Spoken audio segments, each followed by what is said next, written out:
Well, that is Riku Mukherjee. I am Tony Altieri, and this is the 5 of 6 Daily Fantasy Golf Show. And Rick, we hit another winner last week, dude. That makes like 8 or 9 weeks in a row where we have hit winners, and we just continue to rack up guys, whether it's you or me. It seems like every week, the guys that we're talking about, the guys that are on our cards, the stuff we're posting to Discord, man, we've hit a nice little stretch here where it's like 11 or 12 weeks in a row where we've hit a winner. Actually, I think it's 8 in a row. We're going for 9, but 9 out of the last 12 weeks, something crazy like that, we've hit a winner. So congrats to you, congrats to me. It seems like we're hitting our stride. Yeah, I think it seems like we're flip-flopping every week too. It's 1 week it's you hitting one, the next week it's me hitting one. So it's my turn to hit one this week. It would be nice if we can both hit one together, but I think the last time we both hit one together was Brooks, I think, at the US Open PGA, sorry. So I think that was the last time we hit one together. So it'd be nice if we can hit one together this week at the Scottish Open. Yeah, not only the Scottish, we'll talk a little bit about the Barbasol at the back half of this, but we've got an alt event. We've got 2 weeks in a row where we've got basically a joint PGA and Euro event in the Scottish and the Open Championship, and then what I would call an alt field event in the Barbasol and the Barracuda. Obviously, the fields for both of those events are much weaker than what we're seeing across the pond, but it's kind of a cool time for golf. I mean, with everything that's happening, we've got these hearings happening on Capitol Hill, like all this weirdness around the merger with PGA and Live. It's kind of nice to just focus on golf, and we've got enough happening this week, including the 5th and final major for the senior PGA. I think it's the senior PGA or Players Championship. They actually consider it a major. Not that we'll be talking at all about that, but a lot happening in the golf world. Obviously, you mentioned that you hit Fowler 2 weeks ago. I hit Straka last week. Got a lot of momentum going into this week, and now we find ourselves on the cusp of this Euro swing, and it starts with the Scottish. And I'm curious, for me, when I look back at how I've approached these weeks in the past, there's always been like the Irish then the Scottish. And this feels like the first time where we're going blindly into the Scottish Open without having the Irish immediately before it. Yeah. But this is the 4th year in a row, going back to 2019, that they've played the Scottish Open at the Renaissance. I don't know how the hell they pronounce it, but to me it's Renaissance, at the Renaissance Club in Scotland. Not a true links course. It's kind of a modern links Parkland mix. But again, you're going to have all those links aspects, which is, wind and weather are obviously the primary defense. The only difference is on this course, you are going to see more trees, and there is massive undulation on the greens, very similar to kind of what we saw at LACC, which is why people are talking about that. But completely different style, of course. Like, how do you approach weeks like this where the data for basically half the field is missing, right? Like, so when I go to build my model, half of the guys that are in this field, there's no information on Fantasy National. How do you attack weeks like this? Throw some darts. I mean, it's tough. I mean, these weeks are tough because we like to go on recent form, but recent form is obviously on courses in America, and that doesn't really fit in with link style golf, which is completely different than traditional American golf. So recent form is a little important. Obviously, we want somebody hitting the ball good and all that stuff, but I think it's just long-term pedigree. Guys that traditionally play well on overseas, Europeans, obviously that grew up playing this type of golf. Those are the types of guys we like to target in these kind of events. You were talking about it before the show. It seems like a lot of the Euros are getting steamed up this week. So, I mean, mainly it's just long-term pedigree. I mean, I traditionally like guys that play well that we know that play well on link style golf courses, past history at Open Championships, Scottish Opens, Irish Opens, stuff like that. So the fact that it's a PGA event now is, we're going to get more and more data for something like this moving forward, which is nice. But we've only had 1 year where it's actually been a PGA Tour event that we have data on. So that's obviously was last year when Xander won. He beat out Tom Kim and somebody else. I can't remember who else. Kurt Kitayama, man. That was the first time for many people seeing Kitayama kind of on the big stage. Yeah, him and Tom Kim both, right? Yep. So Xander beat them both out last year. So that kind of tells me that someone with an all-around game is someone that we want to target here. Xander's obviously one of those guys that excels at every part of his game. So, just we're going to talk about the names soon, but I think it's just one of those weeks where you just go a little bit on recent form, a little bit of course history, and mainly long-term pedigree is important for me. Before we get into it, I do want to remind everybody to subscribe to the Nickel City Mafia channel. We're creeping up on football season, Rick. So you and Chris doing fantasy football information each and every week. We've got the guys continuing to talk about the Buffalo Bills, and they've even got a new channel now for their AFC Summit, where they're talking nothing but AFC East. But we're getting close to football time, and everybody's going to forget about golf in this dead period right now where there's really nothing happening but, Major League Baseball and golf. And getting into football, and there's no better place to come here. Chris does a great job on the fantasy show with you, talking about all things fantasy football. And, of course, Mike, Jake, and the crew just continually talking about what's happening with the Bills, what's happening in the AFC East. So it'll be an interesting year. But, I'm curious. We talked about it off the jump. This course has had this event for 4 straight years. To your point, last year was the first year where we saw really this massive field where it felt like an elevated event. Xander obviously beats out Kitayama and Tom Kim. It was the beginning of the Tom Kim party. This is kind of where we kind of all got introduced to him, and he became a worldwide name that people recognized within the game of golf. But, previous years, 2019, Minwoo Lee beats out Thomas Detry and Matthew Fitzpatrick. In 2020, I actually watched that event because I had a big bet on Tommy Fleetwood. He got beat by your boy Aaron Rye in a great playoff on 18. And the year before that, Bernd Wiesberger beat out Benjamin Herbert Abear. I'm not sure how to pronounce his last name, in a playoff. So it seems like, even though we haven't had the elevated field that we have this year, this has always really come down to like one stroke. 3 out of the 4 years have been a playoff. And the scores have been all over the board. Last year was Xander 7 under. Before that, Minwoo Lee wins at 18 under. The year before that, Rye outlasts Fleetwood at 11 under. Prior to that, Wiesberger went 22 under.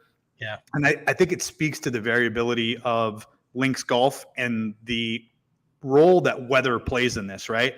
We've seen it. When it gets windy, it gets wet. Like it's unbelievably difficult. And when the wind dies down, these guys absolutely tear these courses apart.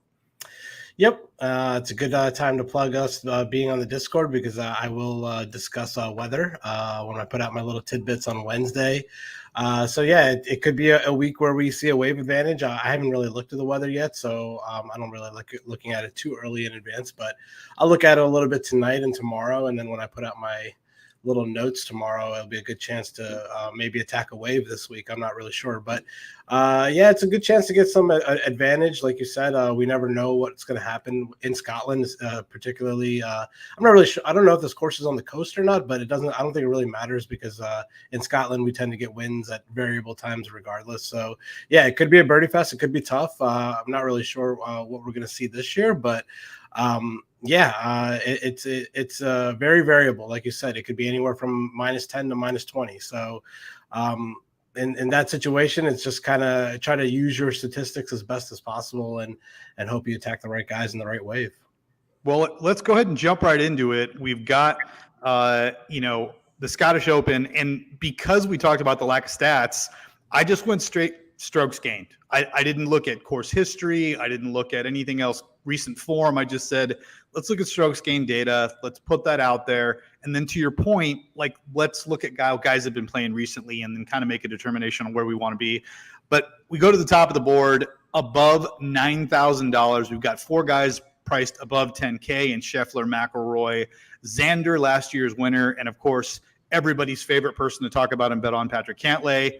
And then the 9Ks highlighted by Fitz at the top, and then U.S. Open champion Wyndham Clark at the bottom of that range.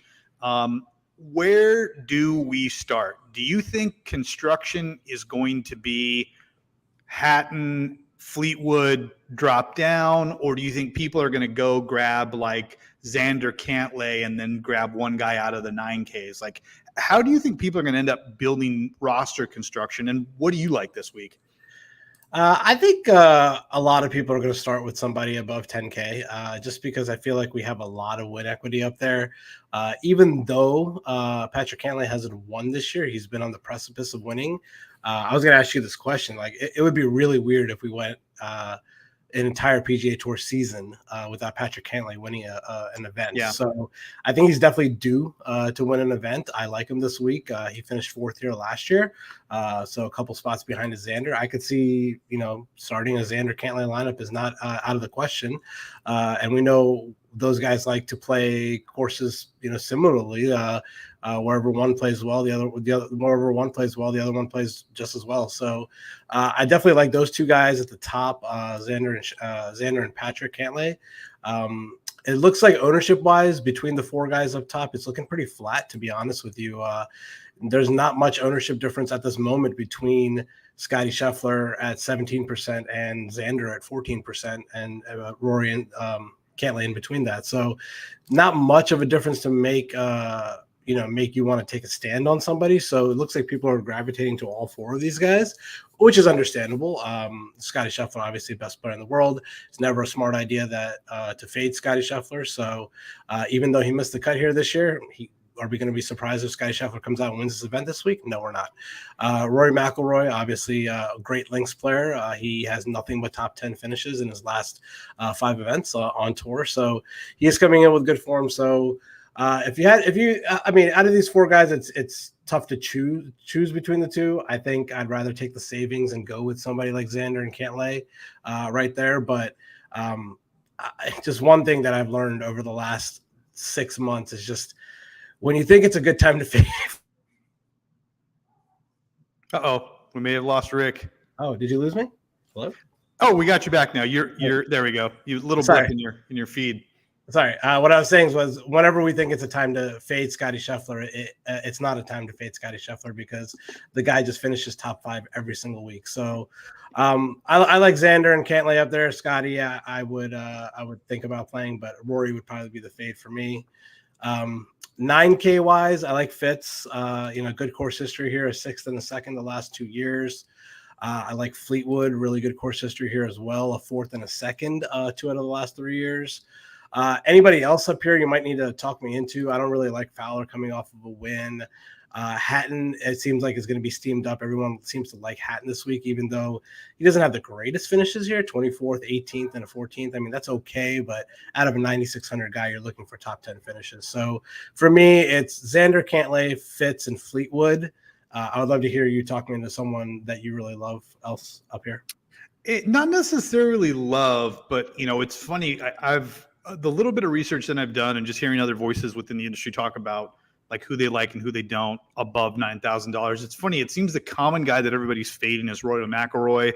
I guess he had put out a quote a few years ago when they came to this course that he did not like the layout. He thought the course was too easy, and if there was no win, they would annihilate it. I mean, which is true, but he was very candid about his disdain for this course. With all that being said, we talked about the fact that you want guys that are coming in good form. I mean, and since the Wells Fargo, Rory's gone 7th, 7th, 9th, 2nd, 7th. You could argue that in a couple of those, he wasn't even close to being in contention. But to rattle off that many top 10s in that short of a period of time, he's obviously playing well enough to do that. It's not as good as Scheffler, who just seems like an automatic top 5, even when he's putting terribly. But I don't know. I'm interested to see what happens with Rory, the Euro pedigree. Obviously he won at a link style course in the Open a few years ago. It's like almost 10 now. So I don't know. I'm hemming and hawing about Rory if we're going to get him at quote unquote lower ownership in the 9K range. It's interesting. I've heard some course comps to LACC strictly because of the uneven lies on the fairways and then the massive undulation on the greens here and at LACC. So Wyndham Clark obviously winning there, Ricky Fowler obviously having a ton of success there. So interested to see where ownership comes into those two guys. But if you ask me today, like where I would go, I'm inclined to start like Fitz Hatton or Fitz Fleetwood. Just like I instantly go to those guys in this range. Yeah, I could see that. I didn't know that about the LACC comp. So if we're going to say that, it's just tough to. I mean, I know he just won the U.S. Open, but Wyndham Clark at 9,000 is a tough click for me because even though he's been, arguably a top 10 player in the world all season. 9,000 and Wyndham Clark just doesn't jive for me. I'd rather go to some of the other names in the 8K range. But also Shane Lowry 9,100 doesn't really make sense to me either. I mean, it's not like he's been in great form. Like, why is Shane Lowry 9,100 and Sung Jae's 8,600? Like, that doesn't make any sense to me. But I know you like Spieth this week, so tell me why you like Spieth. I think the narrative around creativity, obviously, his biggest asset is what he does around the greens, right? And we've seen the driving improve. These styles of courses, as long as you're not spraying it all over the place, like you can be a little inaccurate with the driver. I mean, Lucas Herbert won at this course, and he's objectively terrible off the tee compared to other professionals, but he's won here. So that tells me, some of the things that Spieth doesn't do well, they're going to be mitigated. And then the other thing is fescue greens, which is this course has fescue greens. Those are the slowest greens basically on planet Earth other than Paspalum. And so, Spieth is where he's had his troubles have been on the greens. So I'm hoping maybe that the combination of the requirement for good creativity, the fact that the weather could play a major factor and it could be a grind fest where you're going to have to get up and down for a lot of pars. Like Spieth is interesting to me at $9,300. I think I like him more as a bet, like in that 25 to 30 range, than I do necessarily as a DraftKings play. But it wouldn't take a lot for somebody to talk me into playing Jordan Spieth. And obviously he's done well at Open Championships. It's just he's been very, very inconsistent. You don't know if you're going to get the Jordan Spieth who comes out and shoots 62 on Thursday, or the guy who shoots 75 and misses the cut on Friday. And I think that's the scary thing about playing him at $9,300. To your point, like at $9,300, you need that guy to finish top 5, top 10 to bring the kind of value required for his price point. Yeah, I definitely, I definitely get that. So I just did a quick look on Fantasy National, and I just did Paspalum greens last 50 rounds, and who's the best guy up here. Out of everyone 9K above, there's only one player that's ever played on Paspalum greens or official PGA Tour round on Paspalum greens, and that's Wyndham Clark. So somebody that has experience with slow greens is Wyndham Clark. Man, now I'm thinking about playing Wyndham Clark or at least betting him or something like that. I mean, it's not to talk you into it. I just threw out the information. It's not the worst play in the world. I mean, Wyndham Clark has been amazing this year. He's sixth in strokes gained total on your model here. So I'm starting to like that play a little bit. But yeah, man. Victor Hovland, any love for Victor Hovland? I mean, he's been on fire recently. Yeah, I mean, I think Hovland's played really, really well. You mentioned it, link style courses.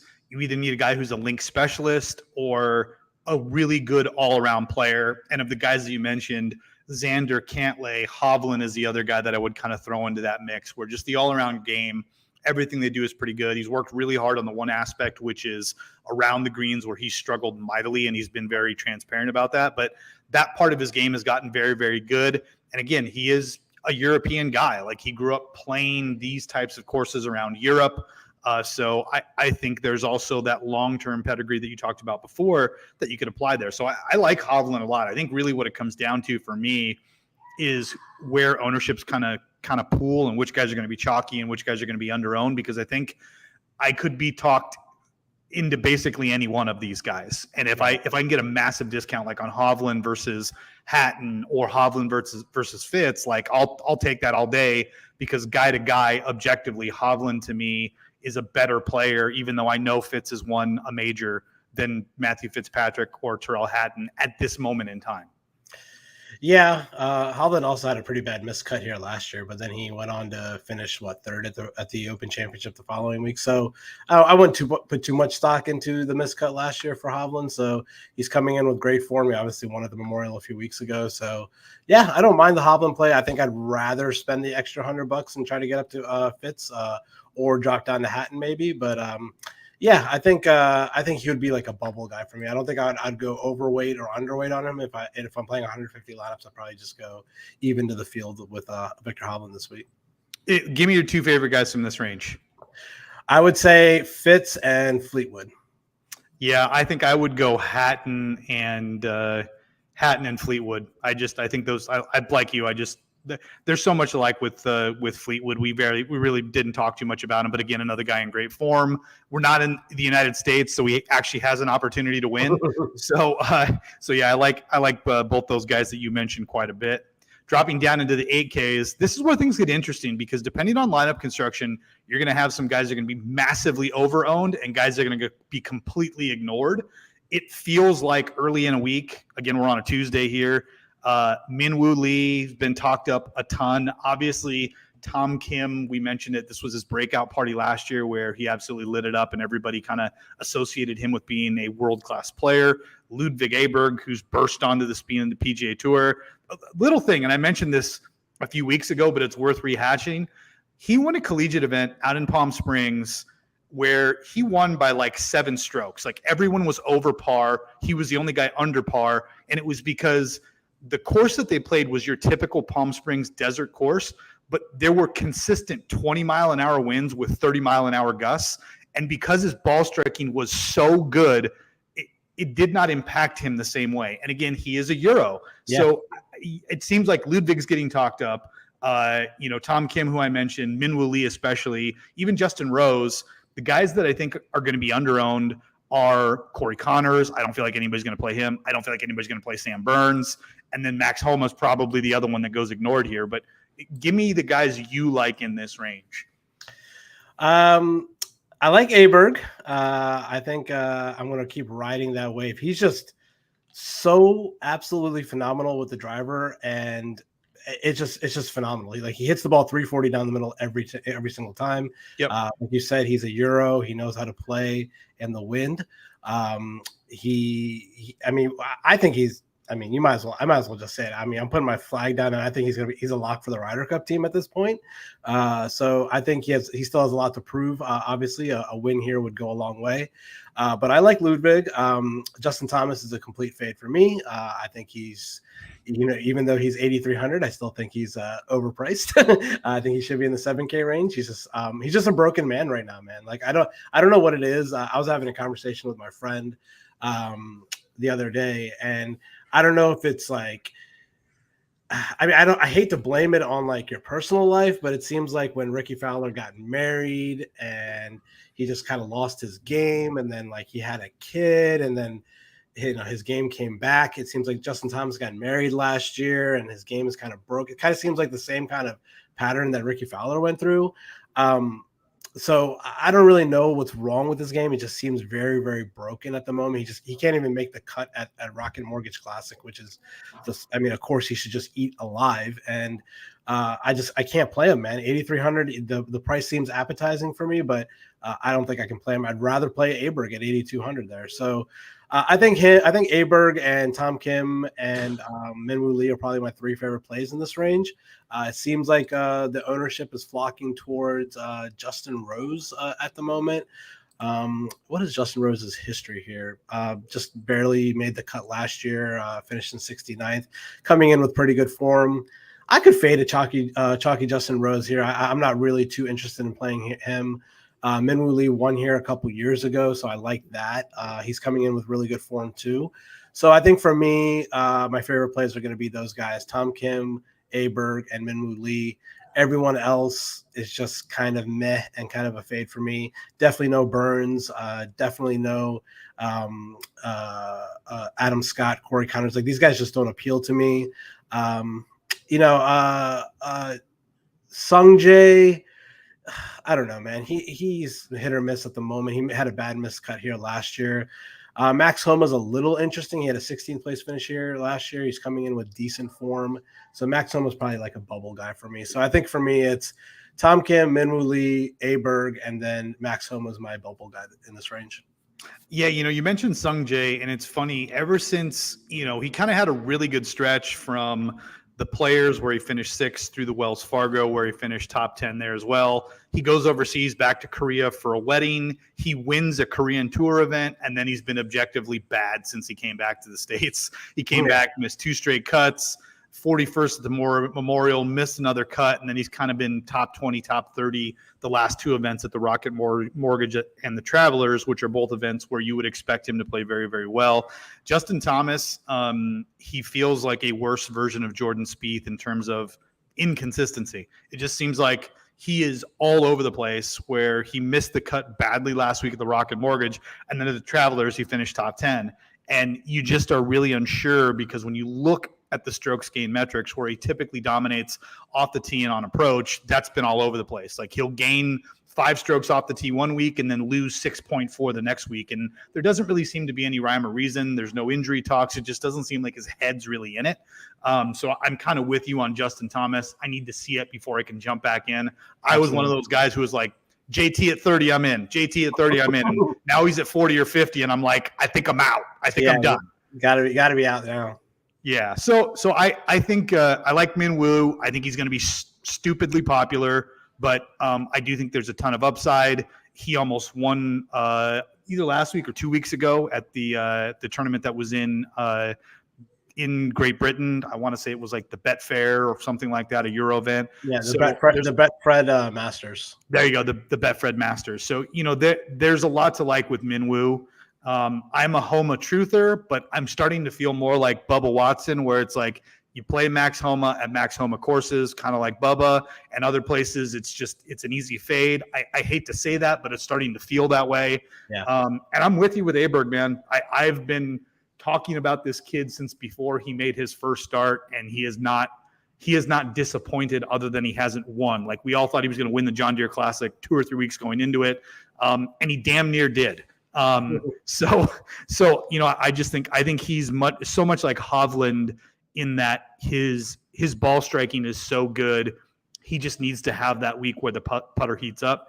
The last 2 weeks, it's just been one bad round. He's had a bad round. The Saturday round. Both Saturday rounds the last 2 weeks. He could have easily won both events last week if he just had a decent or even like an average Saturday round, but he just played really bad. He lost strokes to the field, strokes gained. He lost to the field both Saturdays the last 2 weeks.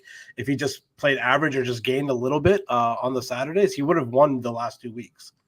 Yeah. I mean, he again, I'd like you. I'm going to keep buying that stock, because I feel like there's still value there, even at these inflated prices that we're seeing on him.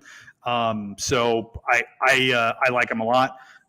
The other guy that I'm interested to see is how Corey Connors bounces back. You would think, again, kind of like the poor man's version of Aberg, where he's pretty long off the tee, hits damn near every fairway. His approach game is phenomenal, and he just needs to putt well. Maybe these slow, fescue greens, maybe they could provide him with some opportunity to make a run. Has he played since the PGA? Connors, I don't remember him playing an event since the PGA. Let's see here. So yeah, he had a top 10. He finished 9th at the Travelers here 2 weeks ago when Ricky won. So he played the PGA and the Travelers, and then hasn't played since then. Okay. Gotcha. He played the PGA, missed the cut at the Memorial. He took a T20 at the RBC Canadian when everybody was picking him to win. Missed the cut at the US Open. Oh, okay. I'm reading this wrong right here. So he missed the cut at the US Open, then 9th at the Travelers. Exactly. Okay. Gotcha. Yeah, so I'm interested to see where he bounces back. If you look at his recent form, it's like every other week he plays well and then he misses the cut. If you're buying into that, he's going to miss the cut this week. But I would say my two favorite guys, like you, I think it's probably Aberg, and then Min Woo, and then probably Tom Kim out of this range. I'll buy the course history with Tom Kim this week. I know he hasn't been the greatest this season, but I think I will buy into him this week for sure. Yep. Dropping down into the 7Ks, this is where we really start to see the Euro guys kind of pepper their way in here. And there's some notable guys in here that I think we should at least recognize. One would be Rasmus Højgaard. Like the Højgaards are just studs, the two brothers, Nikolai and Rasmus. And it's funny because when I think it was last year when Rasmus won, the next week his brother won the next event. It was the first time like on any tour that brothers had won back-to-back events. And here we are, Rasmus wins in Himmerland in Denmark. And, we're now in the next week where if history repeats itself, Nikolai should win. But Rasmus Højgaard, I mentioned earlier, Lucas Herbert won this event at this course 3 or 4 years ago. Bobby Mack, the Scottish guy who's been playing really, really well, should have won last week, but absolutely grenaded on Sunday in the Himmerland. Nikolai, who I just mentioned, he should win based off of all of these narratives that I'm talking about. Alexander Bjork, who has been the most consistent player on the European Tour, he's got like 7 or 8 straight top 10 finishes with some top 5s in there. I think he's got 11 top 10s and 4 top 5s over the course of his last 12 events. So the guy has just been absolutely on fire. $7,300 feels like there's value. Going down a little bit further, John L. Smith has played very well. He has missed the cut in a couple of events that he's played over here, but still continues to be a very good player on the European Tour. And then Matthew Jordan's the other one. Jordan is the guy, if I'm thinking about this correctly, who ended up qualifying, but his home course is the Hoylake course that's holding the British Open next week. So I always get Matthew Jordan and Jordan Smith confused. I get Matthew Jordan and Matthew Southgate confused. Okay. So, but yeah, Matthew Jordan is the guy who just made it and is qualified, and that is his home course. So just some guys to think through it. And then our boy, Patty Harrington, dude, he's tearing it up on the senior tour. This is obviously an event in links that he's very familiar with, where he should play well at this course as well too. Yeah. We got to talk about Alex Smalley here, man. 7,900. Playing great. Everyone that I have seen a podcast for, everyone that I've talked to is betting him this week, is playing him in DraftKings. Seems to be a great value at 7,900. I think maybe him and JT should possibly switch prices here and put JT at 7,900 and put him at 8,300. But he's coming in strokes gained total number 2 in your model here. So guy's been playing absolutely great. He had a 10th place finish here last year too. Obviously second place last week at John Deere. I like the play, man. 7,900. I think that's a good price for him. I think it's if you're playing cash game this week, I think that's like a stone cold lock in your lineup. GPP wise, he might get a little popular. I think he's going to get steamed up a little bit. But the thing is with him is that popularity wise, is that Aaron Rai is getting popularity too, right at the same price. Guy who won this event a few years ago, coming in with great form. So maybe they kind of soak each other's ownership up a little bit. So if you were making me pick, I would love to know who you would like to pick between those two. Because if it's between those two, I'd probably go with Smalley. But I could see the argument for Rai because he's a European guy and has played and has won at this course before. So who would you pick between those two? I think I'd take the other side of the coin and Rai, Euro guy. And again, you talk about great form. Like Aaron Rai is absolutely striping the ball right now. Yeah. His downfall has been his putter, at least on the PGA Tour. And now we're going to a place where he's got good vibes. He's obviously won before, like you talked about. And the pedigree for long-term links form. He's from the UK. So that's what we talked about. I think if I was had to pick between the two, I would lean Rai in that scenario. But I may end up fading both for the fact that you mentioned both guys are getting steamed up so hard right now. Yeah, they're both. I feel like there's options: Hogard, Herbert, even going down a little bit farther. The other guy that I wanted to talk about that no one is mentioning, if we were to rewind this before the Rocket Mortgage, like everybody was talking about Austin Eckroat. Like he was an absolute ball striking freak. He had gained on approach and off the tee in something like 6 or 7 straight events. The dude was just a beast. He misses the cut at the Rocket Mortgage, and now we haven't seen him for a couple weeks, and it's like everybody forgot about him. But this was a guy like I had earmarked kind of going into the back half of this year. Like when we get into especially the swing season, I'm like, I'm going to lose a lot of money on Austin Eckroat because I'm just going to continue to bet him every week. And now we have him here at $7,400, where I think you're going to get almost no ownership on him. And I guess I love the potential upside in a guy like him. Yeah, I can't argue with the form for Eckroat, but the problem with Eckroat is that he's literally surrounded by European guys that I'd rather play, like Dietrich, Fox, McIntyre, Kitayama, Højgaard. Like these are names that I just trust more on links courses. I've never seen Austin Eckroat play a links course before. I don't know. He has no data on a links course. So I think for me, I would need to see it if he plays well this week, and I'm not sure if he's in the Open next week, but if he plays this week I would definitely take a look next week at the Open. But for me, right around that range, I like those other guys that I named, Dietrich, Fox. Dietrich has great course history. Fox has decent course history. The other name of Seamus Power is not a bad play. I mean, he's obviously an Irish guy that grew up playing links golf as well. Going down a little bit more, I like, let's see, Kitayama. He fit runner-up here last year. Even though he's American, he did play on the European Tour for a long time. So Bills fan, Mr. Mike, same thing with for Eric Cole, same thing with him and Austin Eckroat. I just need to see something on the links before I actually click the name. I know they both have great form coming in, but I'd rather go to the Euro guys right around them. I think I just trust the pedigree more on those guys than the two Americans right there. But like I was saying with Kurt Kitayama, he's an American, but he did play in the Euro Tour for the majority of his career. So, and he had a runner-up finish here last year. One guy that I'm going to mention here that I think is a pretty sneaky play is where is he? 7,300. Alexander Bjork.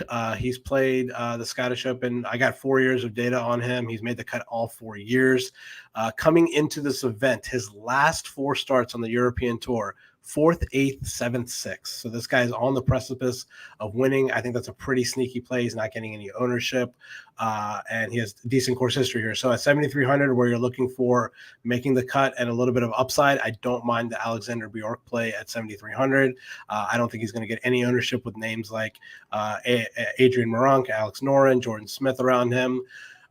Going down a little bit more, man, Keith Mitchell, 7,200. What happened to him? That seems like a low price for Keith Mitchell. I don't really get that price. He hasn't been playing great. That's the problem. He's played here before, right?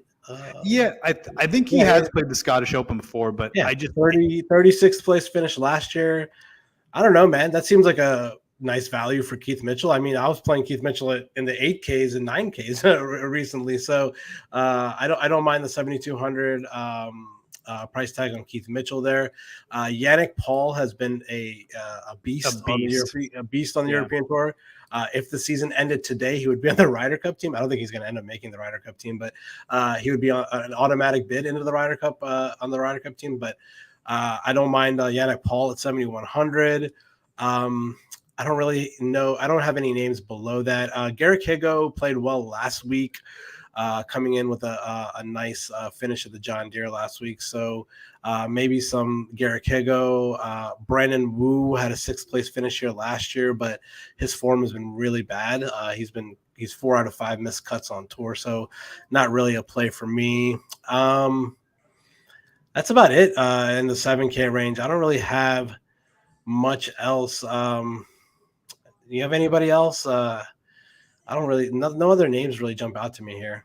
Yeah, I would say if I had to grab guys, if I had to rank them, my 2 favorite plays above 7,500. I like Rye like everybody does, but I also love Rasmus Højgaard and then Thomas Detry at 7,500. Like I know Detry's missed a couple of cuts, but we saw him rear back into form. He qualified for the Open Championship, so I like those guys above 7,500. The guys below 7,500, I'm going to take a chance on Eckroat at 7,400, just hoping that what we saw at the Rocket Mortgage was kind of a flash, and now he's back to normal.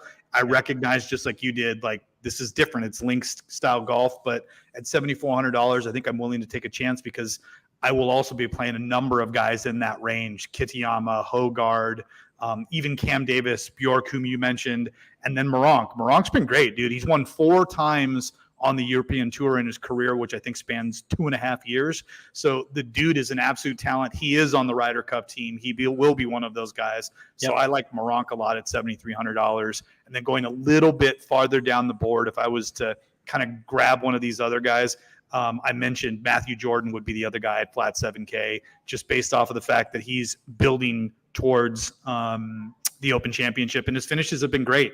Like his last few finishes on the Euro Tour, he had a 17th last week in Denmark, 34th at the Betfred Masters, 9th, 22nd, 16th. So he continues to rattle off really, really good finishes on the Euro Tour. And for a guy at 7K, like that's all I need to kind of get me sold. So those would be the guys for me in the $7,000 range. What about Tagala? Any love for him? Dude, you know what's funny is I do like Tagala a lot. I think he actually played well here last year. I'm trying to think of what he finished. No, he didn't play here last year. Okay. I might have it. Yeah. Obviously, I've got that confused. But the thing that I don't want to say it has me worried, but there's so much to like about Tagala's game. We just haven't kind of seen him turn the corner yet. Yeah, me either. Yeah. But it feels like, to your point about Keith Mitchell, I feel like there's value at Tagala at $7,600. You know what I mean? He's been consistently like in the low 8Ks like all season. It seems like 7,600 is a good value. I don't know, man. Like you said, like his form has been pretty blah. It's just been like 38th, 40th, 58th, 52nd, like nothing great. We're not getting any top 20 finishes from him whatsoever over the last like couple months of the season. So I think for me, I just need to see a little bit better form and upside out of him before I actually click that name. I think I'd rather, save the money and go to Dietrich or Fox or spend up and try to get to Smalley or Rye before I click Tagala, in my opinion. Yeah, one more guy that I'll throw at you, another Euro guy who's a name, both controversial and very good, is Thorbjørn Olesen. Like, Olesen has been fantastic this year. He's got 3 top 5s on the Euro Tour and 4 top 10s. He's kind of a little dude, but he mashes the ball off the tee. Yeah. Where he really excels is birdies. Like, he scores in bunches. He's one of the better players on the European Tour when it comes to like par 3 scoring and par 4 scoring. So at that price point, Olesen down there below 7,500 at 72, like I like him as well. I think there's upside with him versus the other guys that you mentioned in there. Even Yannick Paul, like, who's been phenomenal. Like, Thorbjørn is just a better player than Yannick Paul is. Remind me real quick, why is he controversial? I don't remember. Remember he got on a plane, got all jacked up drinking whiskey and pulled his dong out, and then told some lady like to sit on it or jerk him off or something on a plane, and then he got arrested, and it was a whole thing. So yeah, he got busted for being a total perv. Pissed everywhere or something? He pissed all over the set. He got absolutely hammered, hit on some chick. When she turned him down, he went absolutely nuts, pissed all over everything, was waving his dong around. It was a bad scene. Oh my God, how embarrassing. Yeah, that's Thorbjørn. That's him right there. Yeah. Okay. Well, we've all had one drunken mistake in our lives, so can't except his was very public. So yeah, exactly. Yeah, don't do it on a plane. Let that be advice to the children. If you're gonna go nuts, like, do it in a bar, not on a plane. Yeah, exactly. All right, let's go to the dumpster. Down in the dumpster, all the guys below 6K. It's funny because there are some names down here. Obviously, the majority of the field down here is priced below $6,000. But I mean, when you got guys like, Tom Hoge and Billy Horschel, like, these are actual names. Like, Billy Horschel won a FedEx Cup.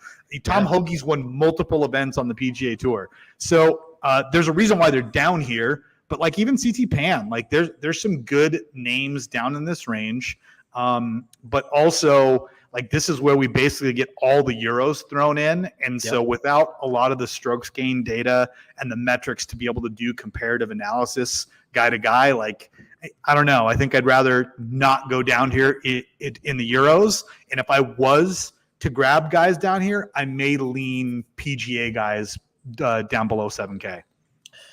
Okay. I could buy that. I think from the upper 6Ks, I really like Thirsty Lawrence. Oh yeah, your boy, Mail's boy, Thirsty Lawrence, stud. He's won 6 times on the European Tour. I think he's won 2 or 3 times this year. Yeah, he's good. He's mispriced. Yeah, he's absolutely mispriced. That's what I was just thinking. I was like, he shouldn't be 6,800. He should be like low 7Ks in my opinion. So I like that value with Thurston Lawrence right there at 6,800. Kevin Yu's been playing decent on tour. Couple top 10 finishes over his last month. I don't mind that, but he's never played link style course before like this before, so I don't really know how I feel about that. I think I'd rather stick with guys with some experience on European courses. People like Callum Hill and Eddie Pepperell, like these guys I know have played link style courses before with history at this course. Migliozzi at 6,700 is a name. He's made the cut here 3 out of the last 4 years, coming in with decent form. 3 out of the last 3 cuts made. Jamie Donaldson at 6,400 played well here last year. Yeah, 6th place finish here last year. He had a 9th place finish here a few years ago. Made the cut here 2 years ago. Coming in with 2 straight made cuts at 6,400. That's not a terrible dart throw at 6,400 in my opinion. Anyone else? Ross Fisher's been playing okay golf recently. He finished 15th here a couple of years ago. I don't know, man. You got to give me some names because this is just kind of just throwing darts at a dartboard. Yeah, I mean, it really is that. There is one name, and I can't take credit for this. I heard it on another podcast over on the European tour when they were talking specifically about these guys. But one name that was tossed out was Grant Forrest, not to be confused with the Walmart sunglass brand Forrest Grant. Grant Forrest at $6,600. I didn't know where you're going with that. I was like, where is he going with this? He is from Scotland. He has played well at this event. This is his home course. He did miss the cut here last year, but he's been in very good form as of late. $6,600. There's value there. And then two names that I saw that are like blasts from the past, like guys that I was like, man, these guys are elite guys from like 5 years ago. RBC, Rafa Cabrera-Bello, $6,300. Like, where's that dude been for like a year? Yeah, and then Ho Tong Lee at $6,000. Remember when Ho Tong was like the greatest Asian player like to maybe ever play the game? He's $6,000. Wow, that's a name. Yeah, that is a name. Or your boy Bio Kim, like Bio Kim down there at $6,000 too. I mean, Shubhankar Sharma, my Indian boy at 61. Yeah, dude. I remember when he almost won. Like, I think it was the Irish like 3 or 4 years ago. Yeah, he almost won the Mexico event when Phil won. Yeah, so there's names here. Yeah. I just, like I said, if you're gonna throw a dart on some of these Euro guys, like do yourself a favor and go to the DP World Tour, or if you subscribe to a service like I believe. Rick Gaiman, Rick Run Good. I think he has Euro stats in his modeling. So if you're subscribed there, like do your deeper dive. Yeah. But yeah, I mean, Danny Willett's down here at like $6,600. So what PGA guys do you like down here? Okay, so if I had to play some guys PGA wise, I like CT Pan. I know that he hasn't been playing great, but again, hitting fairways, hitting greens. I like CT Pan at 6,900. I mentioned, again, Tom Hoagie. I just feel like he's a better player than the other guys down below $7,000. Getting Dylan down Wu. A little bit. Dylan Wu? Yeah, I was going to say Dylan Wu, even though he missed a cut badly here last week. Like, Wu I like. And then a guy that you've brought up before who is a South African, but he plays on tour, who actually just got into this event is MJ Duffy. Like, yeah. Duffy has flashes where he plays really, really well. He was supposed to play at the Barracuda this week, and the Barbasol. And then because of guys withdrawing and things, he got his way into this tournament. So I think MJ Duffy is another guy that I would throw out there. Other than that, dude, I think I'm going to try to stay north of $6,500. I mean, even, Francisco Molinari, like I don't know what version of him he is. So. I think the only guy below 6,500 I'd play would be Jamie Donaldson, just because of his history here. Yeah, I mean, Eddie Molinari's had some pretty good finishes this year on the Euro Tour. Connor Sim is another one who's been playing well. I think he's made 3 or 4 cuts in a row now coming into this event. But again, I don't know how to gauge Euro Tour events, the caliber of guys, the style of course. Because one thing that is completely different on the Euro Tour versus the PGA Tour is week to week, like the course layout and style of course is drastically different. Like most of the courses on the PGA Tour are some form of a TPC or one that they see year in and year out. And the Euro Tour, man, like 1 week you're playing in the mountains at 5,000 feet elevation. And then the next week you're playing in Dubai. And then the week after that, you're playing, a link style course. And it's just, I don't know how to gauge these finishes and the fields that are associated with them. So I think when you get in here below $6,500, unless you've got a guy like you with Jamie Donaldson, where he's played well and has good course history here. Like I don't know. It's a dart at best. I think the safest. No one's safe down here, but I think overall strokes gained wise, best form wise, I think the safest play down in the 6K range is Dylan Wu at 6,700. I think he's somebody that could make the cut easily and maybe even upside to a top 20 this week. Yeah, I mean, it's not a bad call, dude. I mean, I went over to the DP World Tour and I was just looking at their results, like how they rank the guys on their tour strokes gained total over the course of the year so far. And Moronk is number 1, Olafson 2, Bjork 3, guys that we talked about in the 7Ks that are playing really, really well. Going down a little bit farther, some names that we see here in this area, Maximilian Kiefer is 11th on the DP World Tour in total strokes gained.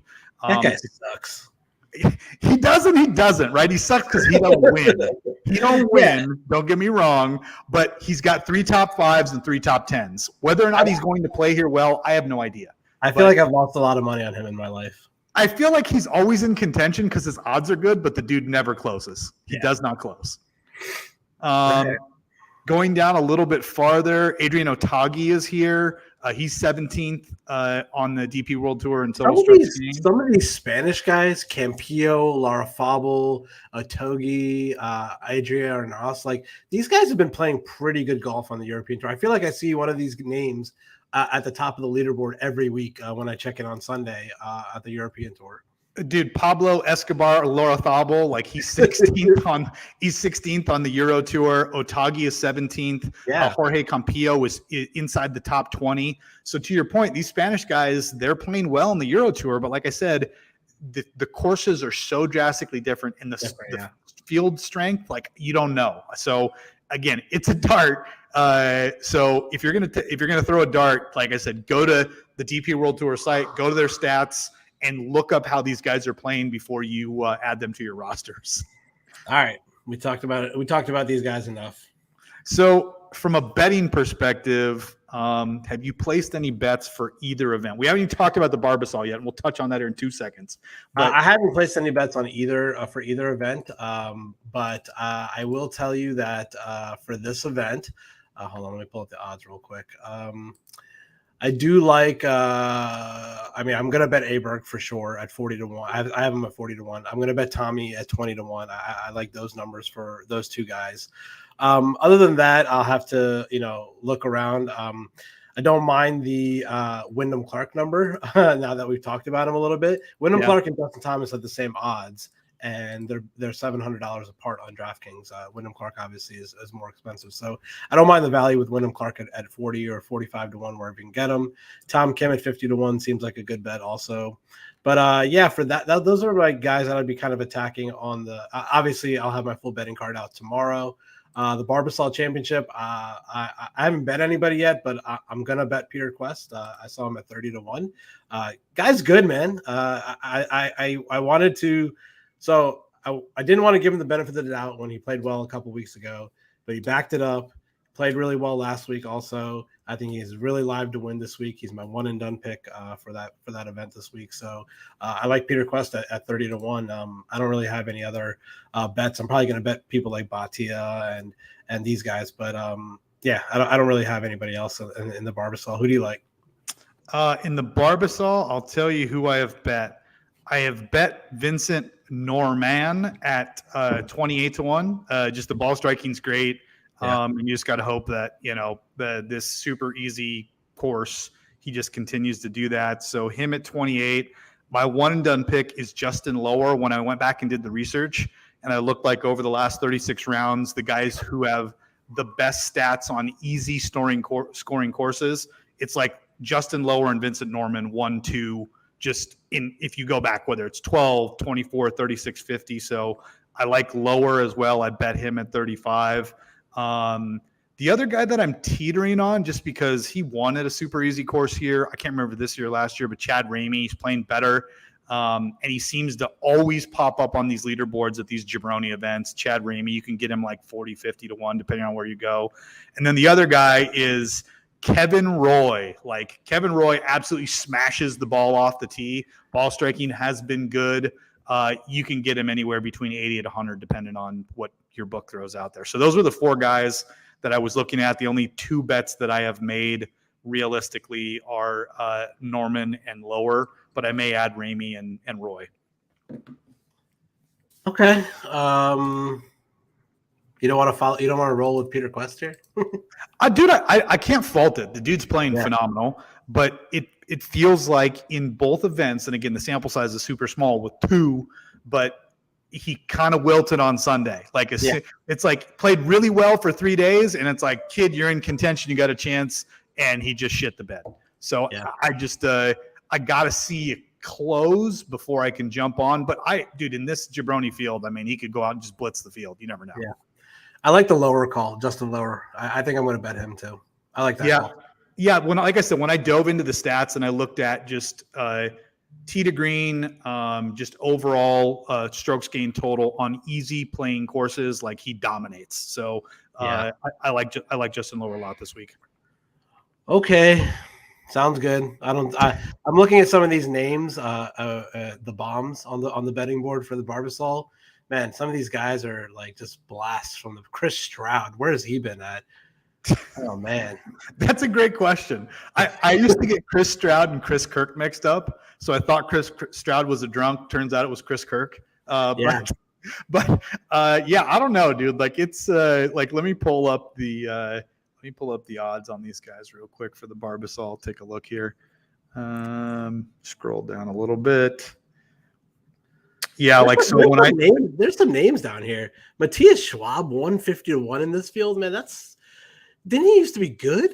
Well, you know what's funny is there's a bunch of the Euro guys who didn't qualify for the Scottish because of now the PGA DP World Tour thing that are playing here this week. There's a ton of them on the European Tour that are now playing in this. You've got the winner of the Hogard brother, Nicholas Norgard, playing in this event.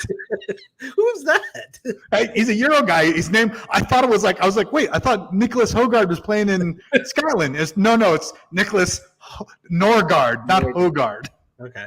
The winner of this event, the Barbasol, does get into the Open Championship. So they are playing for something. And obviously if they win, they also get to keep their tour card for a couple of years. So pretty important event for those guys. I've seen a lot of people betting Lucas Glover in that event. It looks like he got bet playing down. Great. He got bet down from great. 35 to like 20-1. It's 20-1 on my book right now. So, more of a probably not a bet for me, but I don't mind the Lucas Glover if you can get a good number on him. Yeah, I mean, again, I tend to look at ball striking at an event like this. Like I can't remember. No, Morikawa won the Barracuda, not the Barbasol. Yeah, he won the one in elevation. Yeah, that's right. Yeah, so he won the Barracuda. But like when I look at like ball striking coming in like over the last 36 rounds, dude, the best player in this field is Cam Champ. Like Cam Champ should win this event. Like I get Lucas Glover like is the guy who's playing the best, but like Cam Champ should win. What's Cam Champ's number? Let's see. 35-1. Ugh. Yeah, it's not great. Yeah, not great. Yeah, but I mean, like, other than him, like Glover is. I mean, Pendrith is another one. Pendrith played really, really well. Has been playing better, and he played. I want to say that he's played this event before. Let me go back. Pendrith's another one that like everybody's steaming up this week. Yeah, he's the favorite. He's 16-1. Yeah. So again, it is what it is. They're just to your point. There's a bunch of guys like I like Akshay, but you got to hit putts, and dude, he's just everywhere but on Paspalum. He's been terrible on the green. Yeah. So I can't in an event where I think the score is going to be like 22, 23 under. Like he should be playing the Scottish event. Why is he playing this event? Yeah. No, it is. You would think he'd be over in Europe, but he's here with these jabronis. So. All right, man. I got a pack. I am flying to Maryland tomorrow. I'm going to be hanging out with Chris for the next few days. We're playing some golf in Maryland. Nice, man. Hey, what's your favorite course you're going to be playing this week? There's a course. We're going to the beach. I'm flying into Maryland tomorrow, and then we're driving to the beach on Thursday. So we're playing all courses at the beach. But there's this course right on the bay called Links at Lighthouse Sound. I'll send you some pictures, man. It's a beautiful course. Like it's right on the water. Like the entire backdrop of the course is Ocean City, which is the beach that we're going to. It's an absolutely beautiful course. So we're playing there on Friday. I'll send you some pics for sure. Oh, dude, I appreciate that. Just to recap, my bets for the Scottish that I placed already: Fitz at 22, Hatton in 20, Fleetwood at 25.